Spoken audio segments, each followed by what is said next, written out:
सुजाता,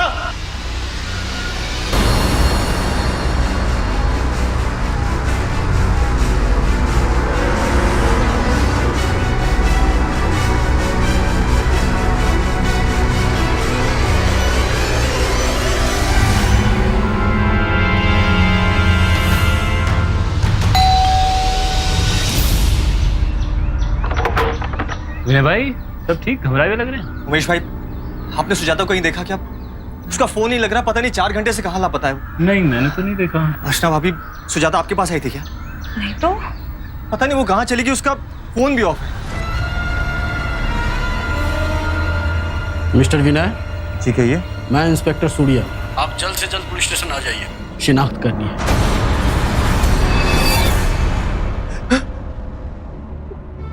सुजाता,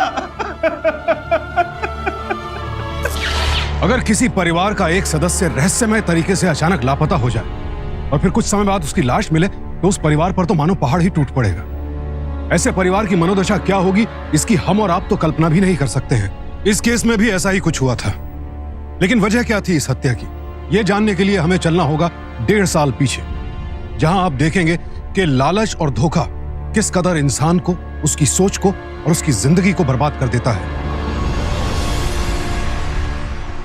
क्या बात है। मैं आपको बताऊं, मेरा और पकौड़ा का जो कनेक्शन है ना, आप सोच भी नहीं सकते। उस दिन मैं नागपुर में था, मेरे हाथ में पकौड़ा, इंडिया को आखिरी बॉल पे चौका जिया था। यहाँ मैंने पकौड़ा खाया, वहाँ कोहली ने चौका मार दिया, जीत गई इंडिया। यार बताओ सर। अरे क्या बात है, तो इस बात पे और पकोड़े अरे सारे मैं ही तो खा रहा हूँ यार। अभी अर्चना यहाँ पे होती ना तो पूरी कैलोरीज इनके हाथ में पर्चा थमा देती। इतना वॉक करना और इतना पसीना बहाना है। उमेश भाई, आप भी ना भाभी को बेकार ही बदनाम कर रहे हैं। अरे बेचारी कुछ ना कुछ करती रहती है, कभी एनजीओ, कभी अनाथालय, कभी सोशल सर्विस। अच्छा है ना विनय भाई, जरूरतमंदों की मदद हो जाती है, उसे भी 2 पैसे मिल जाते हैं। और सबसे ज्यादा फायदा ना असल में मेरा है। वो कैसे? अरे वो ऐसे कि सारा दिन काम में बिजी रहती है, तो मुझसे तो लड़ने का टाइम ही नहीं है ना उसके पास। खाइए पकोड़े खाइए।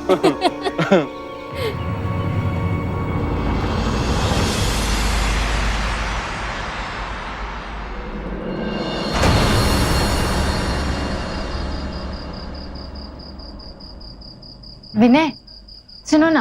हाँ बोलो।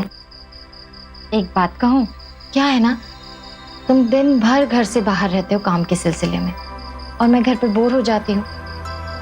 वो क्या है ना, मैं भी अर्चना भाभी की तरह काम करना चाहती हूँ। देखो ना, इससे मेरा मन भी लगा रहेगा और घर पर 4 पैसे भी आ जाएंगे। देखो, अगर पैसे कमाने की बात है तो मैं काम करने के लिए मना करूंगा, लेकिन हाँ, अगर तुम अपना मन लगाने के लिए काम करना चाहती हो तो इसमें कोई बुराई नहीं। इनफैक्ट तुम इस बारे में अर्चना भाभी से बात कर सकती हो। सच्ची? हाँ। I love you. तुम खुश तो मैं खुश। अरे मेरी बात तो सुनिए आप। देखिए मैडम, जुए के पैसे में ना उधारी चलती है ना ही बात की देनदारी। फिर भी मैं तुम्हें कल सुबह के 11 बजे तक की मोहलत दे रहा हूँ। कल सुबह के 11 बजे तक मेरा पैसा नहीं मिला तो मेरा बंदा तुम्हारे पति के ऑफिस से पैसा लेकर आएगा। कहा ना कल तक पैसे लौटा दूंगी।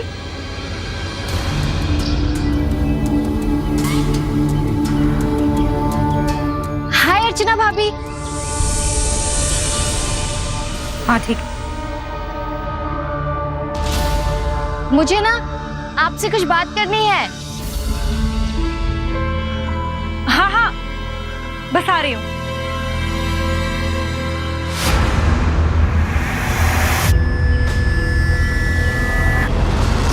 सुजाता, सोशल सर्विस से कुछ नहीं मिलता, पैसे कमाने के लिए कुछ और करना पड़ता है।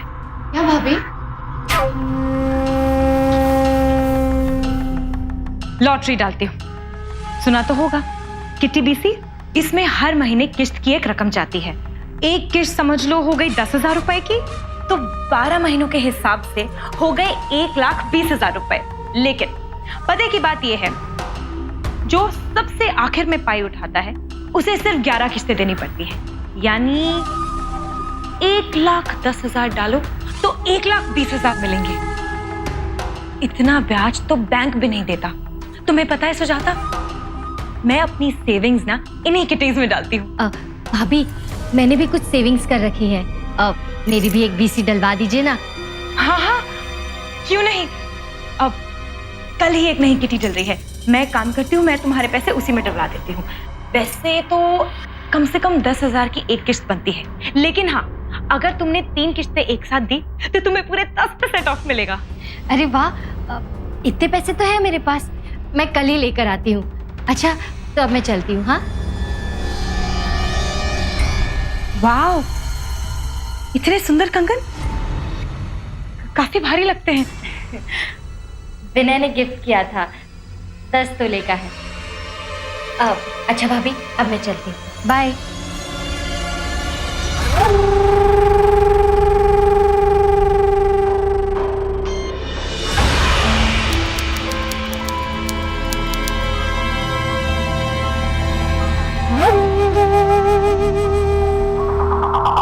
ये 27,000 रुपए, 10% काट के। भाभी, ये पैसे डूबेंगे तो नहीं ना? अब सुजाता, तुम इतनी चिंता क्यों करती हो? अब ये मत भूलो कि बीच में मैं हूं। बस इतना समझो कि तुमने ये पैसे किसी सेफ में रखे हैं। ठीक है, thank you thank you thank you so much भाभी। आपको पता है, मैं भी ना आपकी तरह अपने परिवार के लिए कुछ करना चाहती हूँ। अच्छा भाभी, तो अब मैं चलती हूँ। हाँ हाँ, ओके, बाय।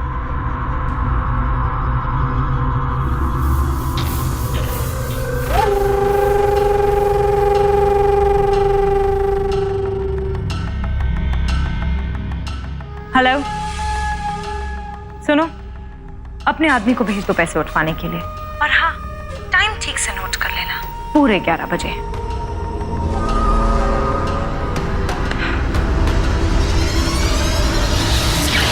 सुजाता एक सीधी साधी गृहिणी थी, और हर गृहिणी की तरह उसकी भी कुछ इच्छाएं थी कि वो कुछ पैसे इकट्ठा कर सके ताकि अपना घर संभाल सके, पति को कोई गिफ्ट दे सके।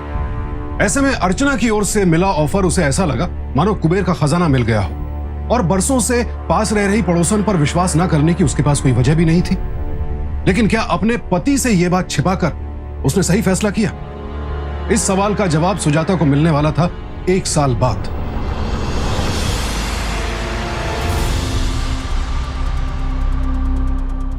किटी,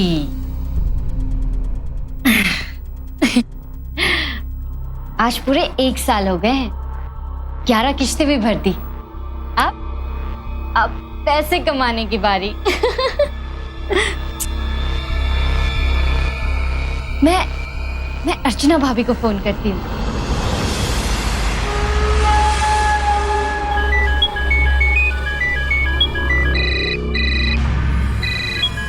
अर्चना, तुम्हारा फोन बज रहा है, फोन उठाओ। बजने दो फोन, तुम बाजी पे कंसंट्रेट करो। और वैसे भी अगर मेरी कंसंट्रेशन टूटी ना तो मैं बाजी हार जाऊं, और ऐसा मैं कभी होने नहीं दूंगी। लगता है भाभी समाज सेवा में बिजी होगी। एक बार फिर ट्राई करती हूँ।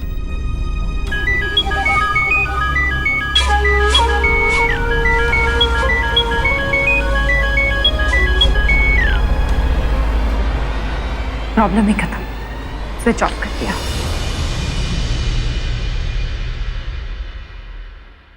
भाभी फोन क्यों नहीं उठा रही मेरा?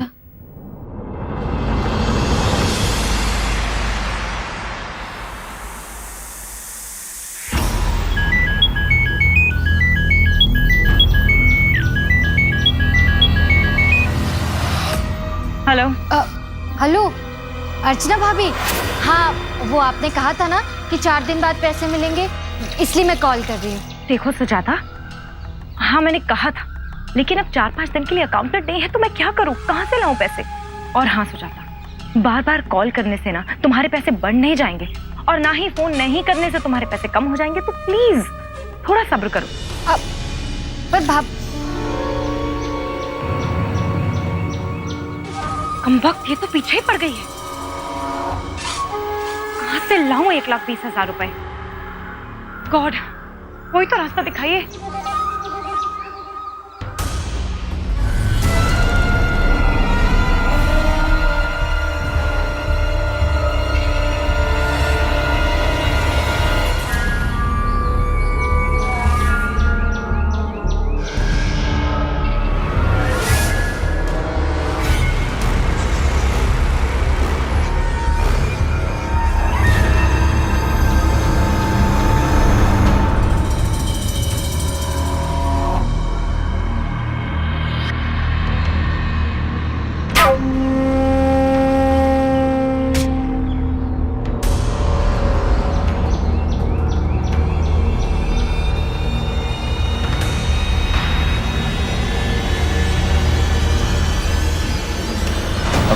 भाभी जी ये आपका फोन गिर गया। Thank you.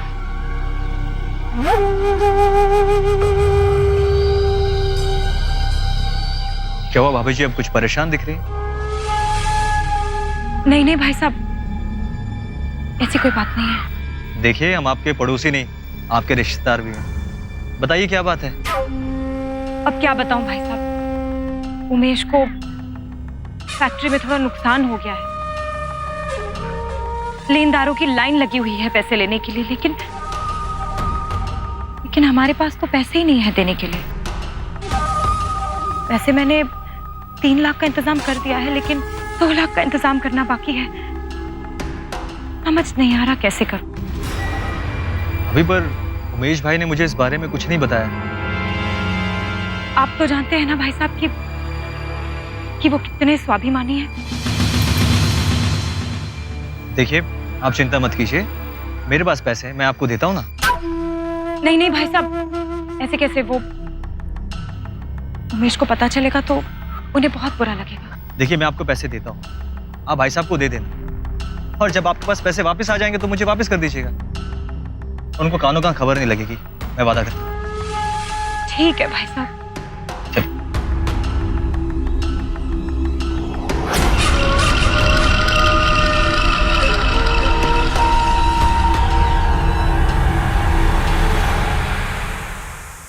चम्मच।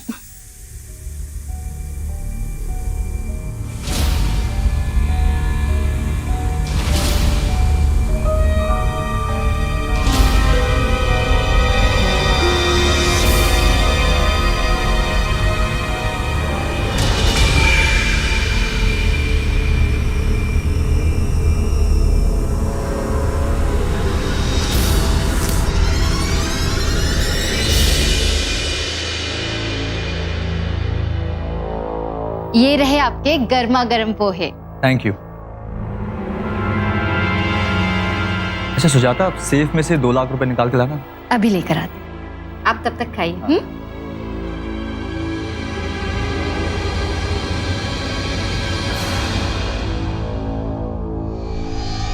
ये लीजिए आपके 2 लाख रुपए। ये क्या कर दिया, नोटों में हल्दी लगा दी? हल्दी? सॉरी। कोई बात नहीं, वैसे भी पैसे घर में थोड़े ना रखने, इन्वेस्ट करने।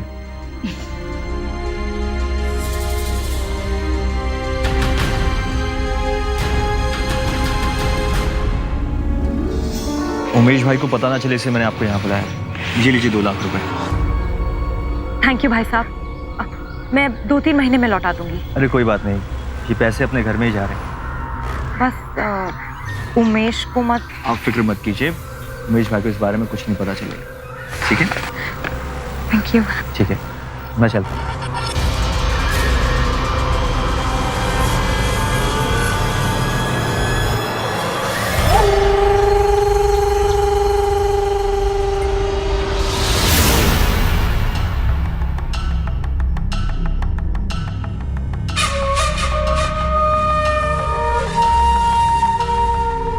ये कड़क कड़क नोट मेरे, और ये ढीले नोट उस सुजाता के।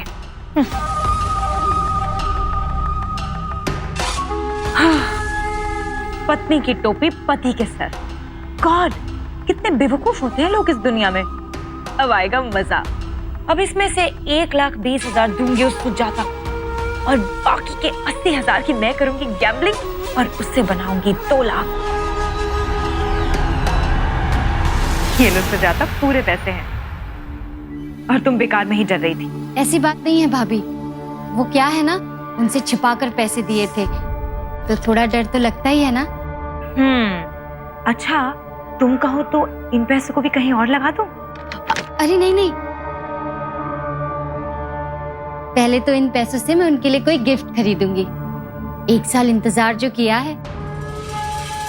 Thank you so much. Welcome Sujata.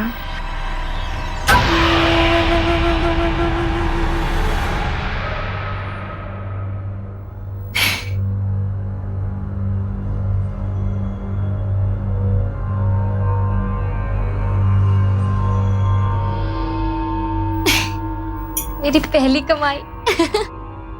एक बार देख तो लो।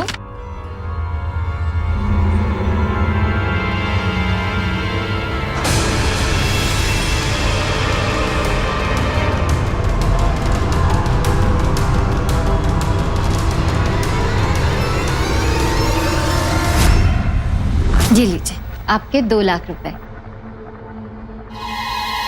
ये क्या कर दिया? नोटों में हल्दी लगा दी। ये पैसे तो वही है जो मैंने विनय को इन्वेस्ट करने के लिए दिए थे, लेकिन ये पैसे अर्चना भाभी के पास कैसे? कुछ तो गड़बड़।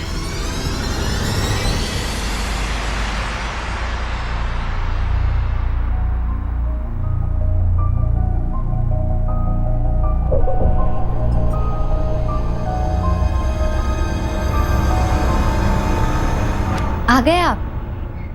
कर दिए पैसे इन्वेस्ट? हाँ कर दिए।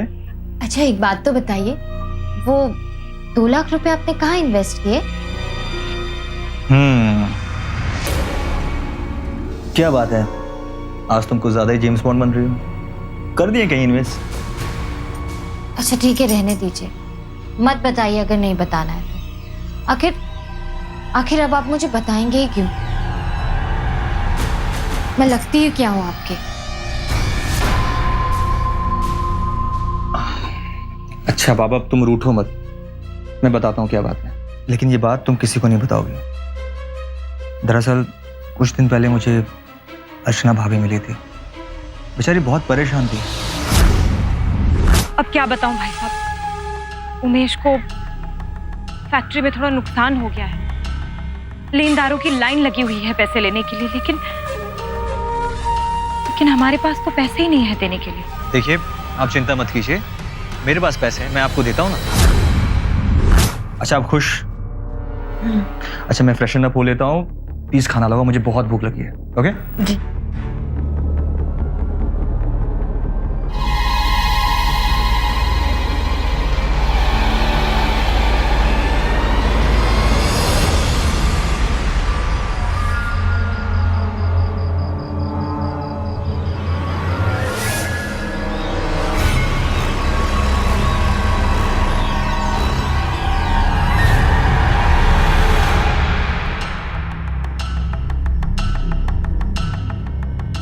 तो ये रहे मेरे 15।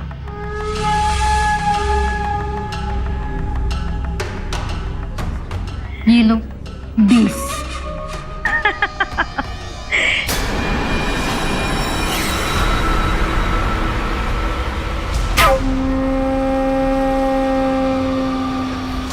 शर्म नहीं आती आपको भाभी? हाँ सब जान गई हूं मैं, समाज सेवा का बहाना बनाकर आप जुआ खेलती है, और मुझसे जो पैसे लिए वो आपने किटी में ना लगाकर जुआ में लगा दिए, और जब पैसे लौटाने की बारी आई तो आपने उमेश भाई साहब को बिजनेस में घाटा हो गया ये कहकर विनय से पैसे ले लिए, और वही पैसे मुझे लौटा दिए। वो तो अच्छा हुआ कि उन नोटों पर जो हल्दी के दाग लगे थे मुझसे, वो मैंने पहचान लिए। आपने सिर्फ मुझे और मेरे पति को ही नहीं बल्कि अपने पति को भी धोखा दिया है। देखिए मुझे बस आपसे इतना कहना है कि आप मुझे मेरे पैसे लौटा दीजिए बस।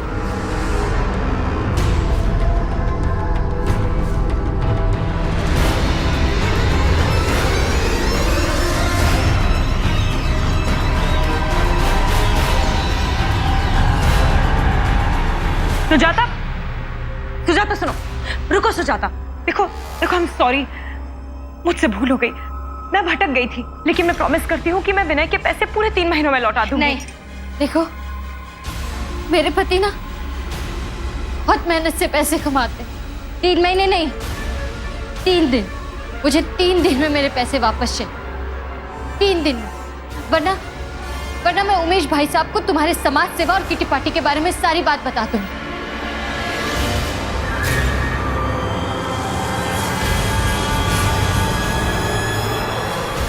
नए मेहमान के आने की खुशी में बहुत बहुत बधाई हो। Thank you. पर अर्चना भाभी कहीं दिखाई नहीं दे रही, कोई बात हो गई क्या? ऐसी कोई बात नहीं है, मेरे ख्याल से उनकी तबीयत ठीक नहीं है। अच्छा चलिए मैं बाकी लोगों से मिल लेती हूँ। जी।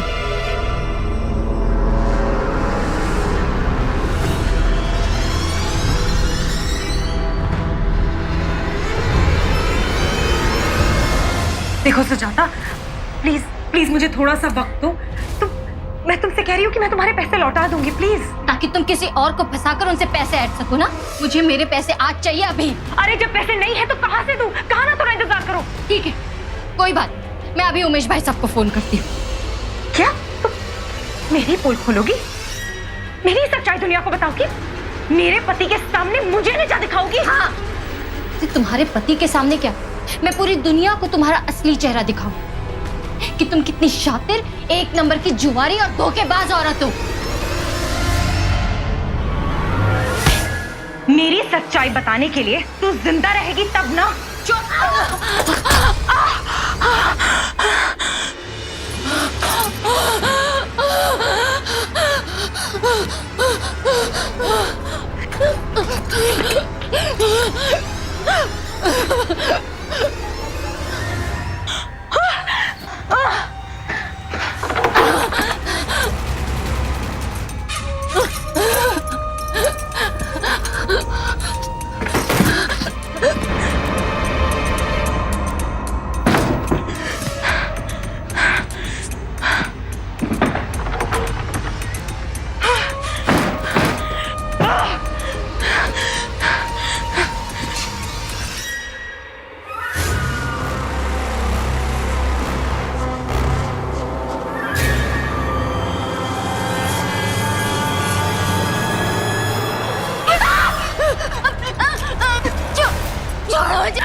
मुझे जाने दो। छोड़ दो, जाने दो।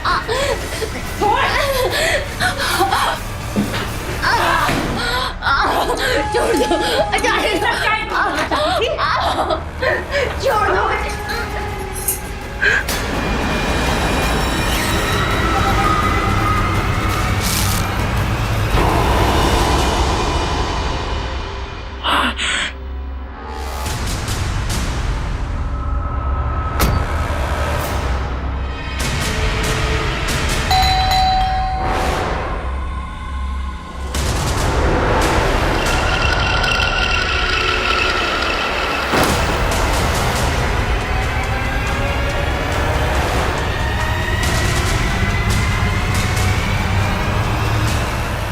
कहाँ रह गई? फोन लगा दो।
क्या हुआ?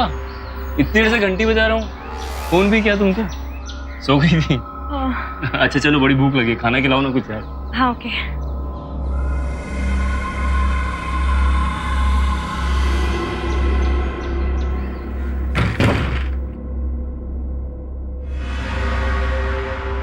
क्या बात है, आज दिन में ही नींद? लगता है सुजाता की गोद भराई में आप बहुत थक गए। वो नहीं, मैं जा ही नहीं पाई। वो क्या है ना कि दिन में ही नींद लग गई। अच्छा। लेकिन क्या बात है, आज आप इतनी जल्दी घर कैसे आ गए? शाम को विनय पार्टी दे रहा है ना, तो इसलिए मैंने सोचा मैं भी हाफ डे ले लूँ, अच्छे से तैयारी हो जाएगी। चलो, ये तो बहुत अच्छी बात है। एटलीस्ट इसी बहाने आज आपके साथ मैं दिन में वक्त गुजारूंगी। अच्छा।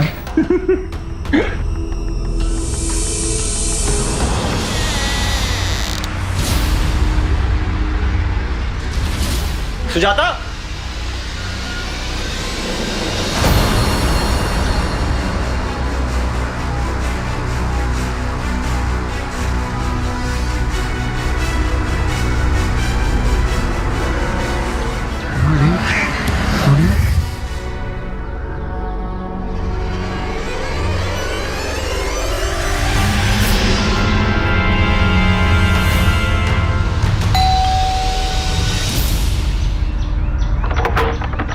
विनय भाई।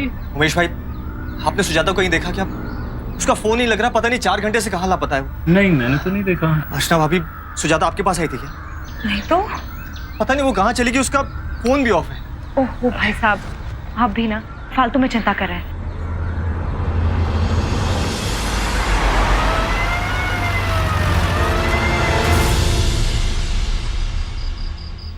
हमने सब लोगों से पूछताछ की और कोई सुराग नहीं मिला। आसपास के लोगों ने भी आपकी पत्नी को कहीं जाते हुए नहीं देखा। आपने उनके फ्रेंड्स या रिश्तेदारों से मालूम करने की कोशिश की? इंस्पेक्टर, फ्रेंड्स के यहाँ जाना उसकी आदत नहीं है और वो ज्यादातर वो घर पे ही रहती है। अगर वो कहीं बाहर जाती तो मुझे जरूर फोन करती या तो अर्चना भाभी को जरूर बताती। हाँ हाँ, भाई साहब सही कह रहे हैं। वो मुझे बताए बिना कहीं नहीं जाती थी। खैर, हमने उनका मोबाइल विजिलेंस पे डलवा दिया है। अब सुबह तक इंतजार कीजिए, उसके बाद हम रिपोर्ट लिख लेंगे। चलो। चिंता मत करो विनय भाई, सब ठीक हो जाएगा। मुझे पूरा यकीन है सुबह तक भाभी का कुछ ना कुछ पता चल जाएगा। हाँ भाई साहब, सुजाता जरूर आ जाएगी। हाँ। आप बस शांत रहिए।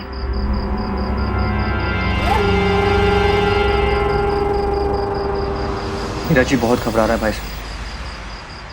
सुजाता ना जाने कहाँ होगी, उसने जेवर भी पहन रखे हैं। मैं समझ सकता हूँ विनय भाई, पर आप चिंता मत करो, सब ठीक हो जाएगा।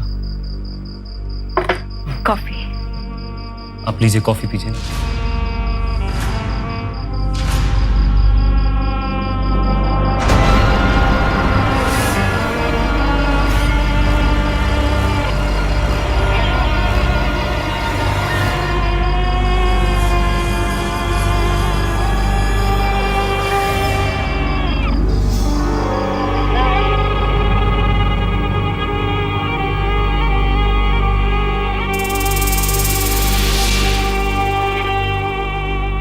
अर्चना ने सुजाता के साथ लेन देन में ही धोखाधड़ी नहीं की थी, बल्कि एक पूरे परिवार के विश्वास को तहस नहस कर डाला था उसने। सुजाता का कहीं कुछ पता नहीं चल रहा था। विनय बिल्कुल टूट सा गया था।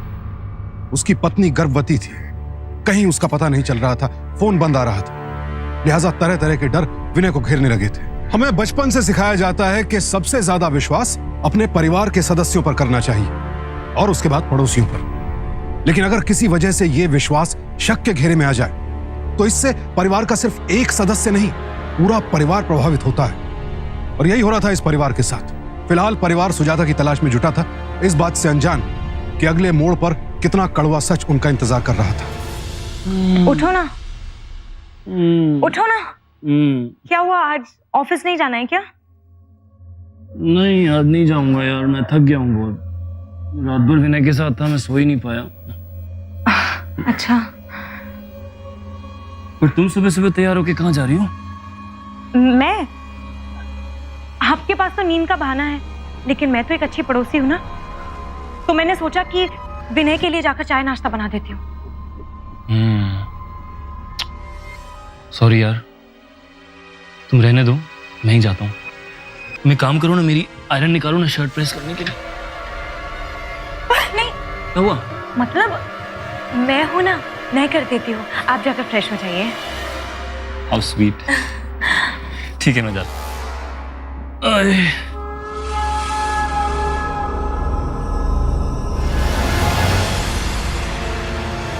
मिस्टर विनय, जी कहिए। मैं इंस्पेक्टर सूर्या। आप जल्द से जल्द पुलिस स्टेशन आ जाइए, शिनाख्त करनी है।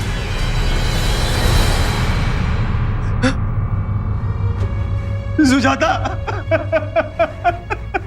विनय भाई संभालो अपने आप को प्लीज विनय भाई। शहर से बाहर डंपिंग ग्राउंड में इनकी लाश एक बूढ़ी में मिली थी।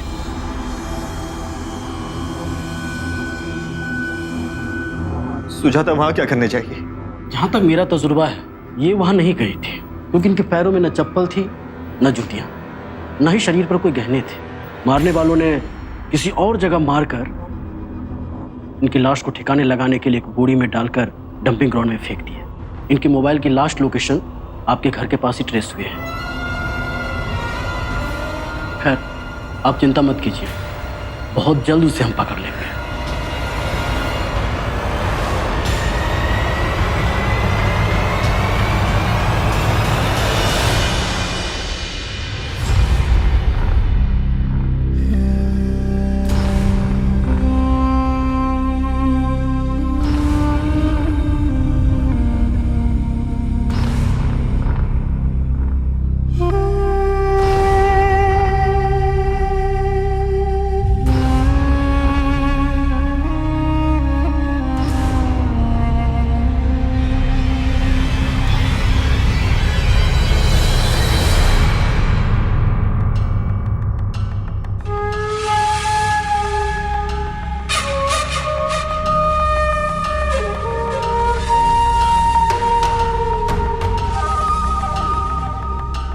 बेटा, 13वें के दिन स्वर्गवासी का पुराना सामान का दान किया जाता है ताकि उनकी आत्मा को शांति मिले।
जी लीजिए, आपके 2 लाख रुपए। ये क्या कर दिया? नोटों में हल्दी लगा दी। ये तो वही पैसे जो मैंने अर्चना भाभी को दिए थे। सुजाता के पास कैसे आए?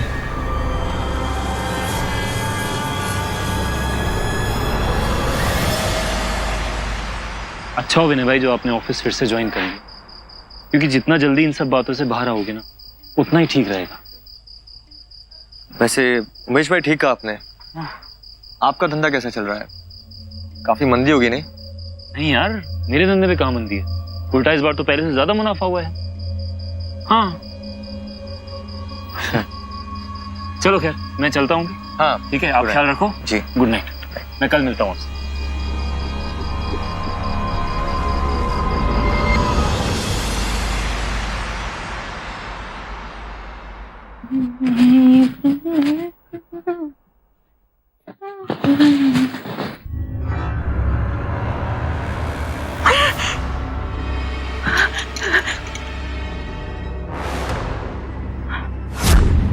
इतने सुंदर कंगन काफी भारी लगते हैं। विनय ने गिफ्ट किया था, 10 तोले का है। जी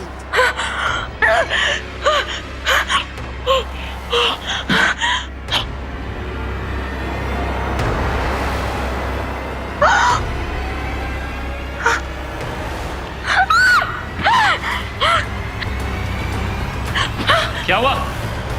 ऐसे क्यों चिल्ला रही हो? वो गहने। गहने? कौन से गहने? ये गहने तो सुजाता के। मतलब आपने पैसों के लिए सुजाता की जान ले ली? ये गहने सुजाता के नहीं, मुझे नहीं पता ये गहने यहाँ कैसे आए। आपको नहीं पता तो किसको पता?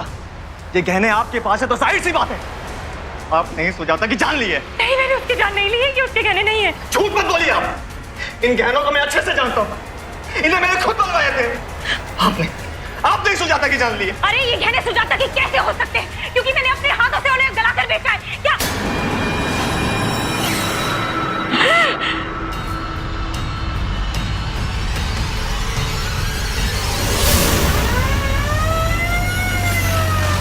मैं बुरी तरह से फंस गई थी। जुए की रकम चुकाने के लिए मुझे पैसों की जरूरत थी, तो मैंने झूठ बोलकर सुजाता से वो पैसे ले लिए।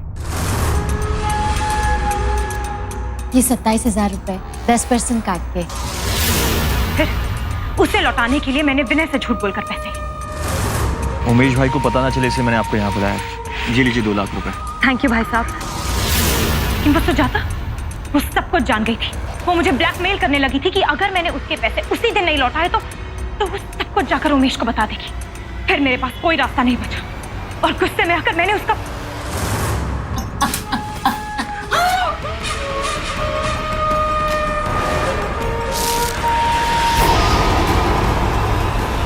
दो दिन तक वो लाश मेरे बिस्तर में पड़ी थी। और फिर जब उमेश और विनय पुलिस के पास रिपोर्ट लिखवाने गए तब मैंने वो लाश निकाली, मौका देखते ही उसके जेवर उतारे।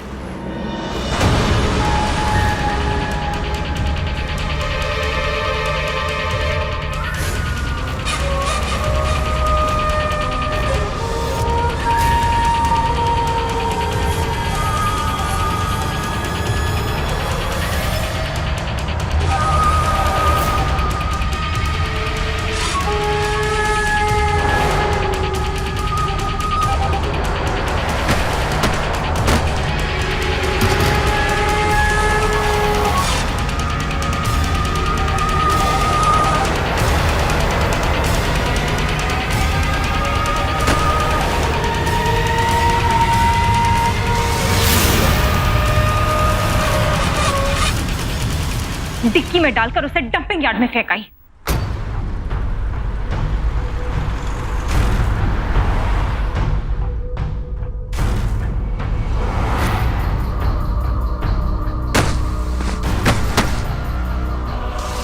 और उन गहनों का क्या किया? मैं जान गई थी कि अगर वो गहने मैं बेचती तो मैं पकड़ी जाती, इसलिए मैंने उन गहनों को गलाकर उन्हें बेच दिया। और वो सेम गहने तुम्हारे पास कहां से आए? मैं बताता हूं पूरी कहानी। एक क्लब में मैंने इन्हें जुआ खेलते हुए देख लिया और उस दिन मुझे इन पर शक हुआ और तभी से मेरा शक यकीन में बदल गया।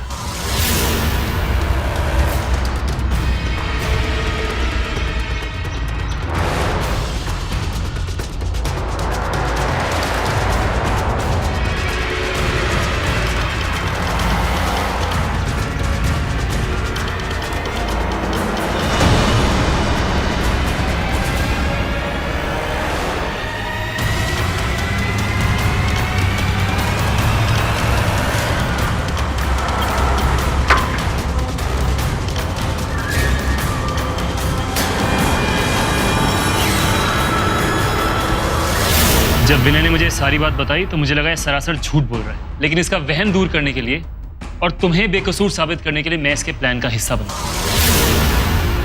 फिर हम उसी ज्वेलर के पास गए और बिल्कुल वैसे ही गहने बनवाए और हमने उन गहनों को बेडरूम में छुपा कर भी रखा।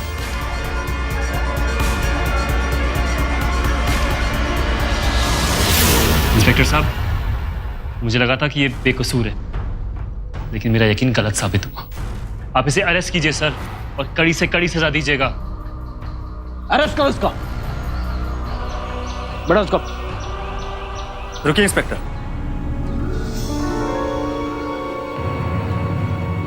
इतना सम्मान दिया, इतना भरोसा किया हमने, फिर भी ऐसा क्यों किया तुमने?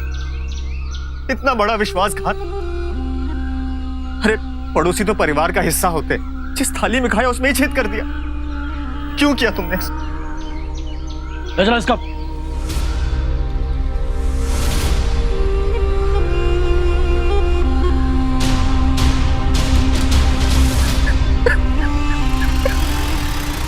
अदालत ने अर्चना के जुर्म को बेहद संगीन करार देते हुए उसे आईपीसी के सेक्शन 302 के तहत उम्र कैद की सजा सुनाई। एक बुरी लत से कई झूठ जन्म लेते हैं और फिर झूठ छिपाने के लिए होते हैं अक्सर दिल दहला देने वाले अपराध।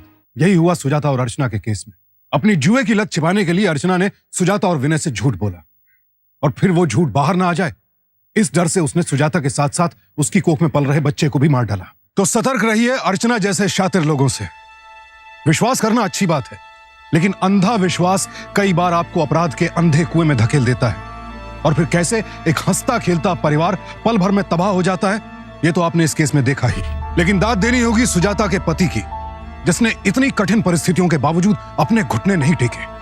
सिर्फ और सिर्फ उसके साहस और उसकी सच्चाई की बदौलत ही यह केस सुलझ पाया और अर्चना को उसके किए की सजा मिल पाई। तो सावधान रहें, सतर्क रहें, ताकि आपका परिवार सदैव सुरक्षित रहे। सावधान इंडिया, फाइट बैक नाउ, क्योंकि अब सवाल है परिवार का। तो सावधान